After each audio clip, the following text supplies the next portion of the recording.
morning, Year 1. Now, this morning we are going to be planning a setting description. But first, we're going to read an example of a setting description of Antarctica first. Okay. We had arrived in Antarctica. As we stepped off the boat, giant cliffs of ice towered over me. Crisp snow crunched under my boots as I explored the area. In the distance, white peaks pointed up at the blue sky that reflected into the icy water below.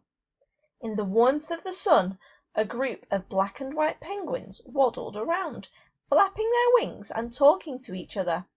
Nobody else was around. The ice-cold wind blew in my face, whistling and turning my nose red like a cherry. I could taste the salt from the ocean on my lips. What on earth was I going to do now? Okay, with your grown-up, can you see if you can think of some actions to go with our setting description to help you remember it better? Once you've done that, I want you to choose your favourite adjectives out of the paragraph. Okay, shortly we're going to watch a video. Now, you will have to pause this video and go back to Google Classroom and play the other YouTube video that's there.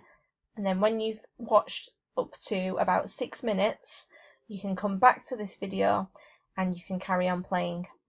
So when you watch the video, I want you to think about the 5 senses. I want you to think about what you might hear, see, smell, feel and taste.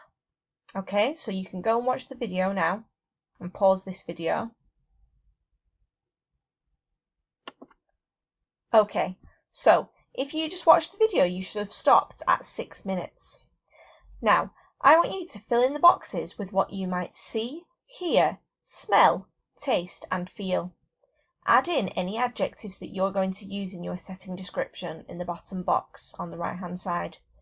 You don't have to write the full sentences in these boxes, you can just write words because this is just a rough draft of what we are going to use when we actually come to write our setting description. So before you submit it, just make sure that you've got a copy saved somewhere safe so you can look back at it tomorrow when we start writing. Okay?